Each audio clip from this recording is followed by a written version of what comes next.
in the unreality of the realm called the Sea of Souls, an eternal war is drawing to a close. A pantheon of gods, formed by the gestalt minds of the Eldari, creators of the greatest empire to arise from the astral Armageddon, known as the War in Heaven, do battle with the nightmares of deceit, war, and despair. 𝗟𝗶𝗶𝗀𝗀, also known as the Crone or Crow Goddess, manages the strands of fate for all mortal souls in her rune-skinned pouch, while battling the chaos god 𝗟𝗲𝗀, the Raven Lord, and self-styled Master of Fate. Asuryan, the Phoenix King, and Lord of the Pantheon, as his legions of silvery sentinels slay the barbarous, bloodthirsty hordes of Khorne. At his side, his brother, Cain, the Lord of Murder, does battle directly with the chaos god of skulls, blood, and brass, called Khorne the Blood God, who sits upon a skull throne. Meanwhile, Isha, the goddess of life, and mother to the ancient Eldari, holds back the foul gardens of Nurgle, the Plague Father, and Lord of Decay. For eons, the Eldari Pantheon has won every battle against these ruinous powers with runes, blades, and divine knowledge. Yet now the very Eldari that brought them into being have begun to undo them. A fourth Chaos God gestates in the heart of the Eldari Empire, and she'll take form using the flesh and blood of their gods. It is a god of excess in all things, born from the uninhibited decadence of a people free from want, suffering, even death.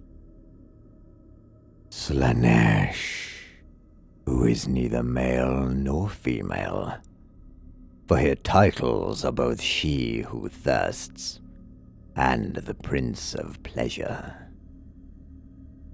As the birth of a new Chaos God draws ever closer, the three older Chaos Gods storm the borders of the Eldari Pantheon, eager to rob and ravish the doomed gods themselves before her birth.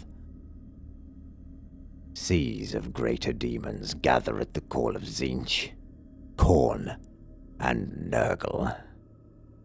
Avian lords of change circle overhead, like vultures above dying carrion.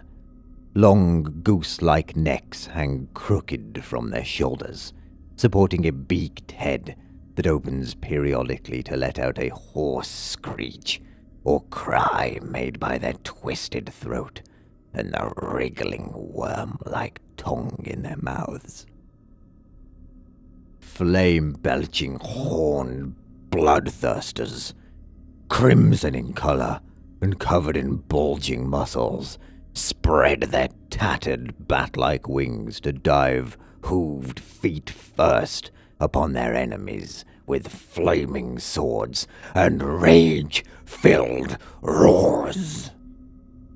Great unclean ones guffaw as foul flatulence is expelled from their gargantuan, obese, gangrenous bodies, as they raise rusted cleavers covered in pox and plague above their heads, while clouds of flies and maggots erupt from their ever-rotting flesh.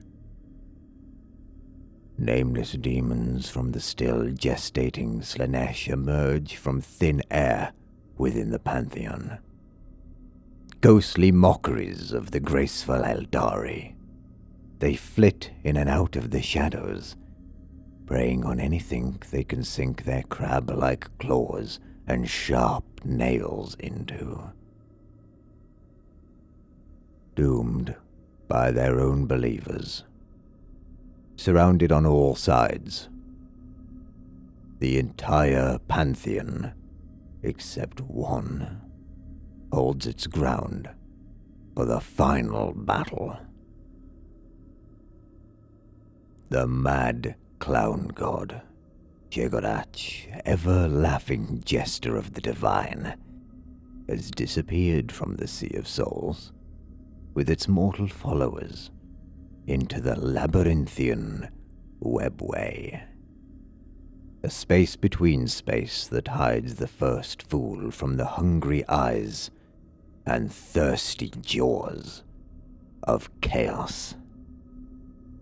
The death of an age and empire draws close as fated doom comes.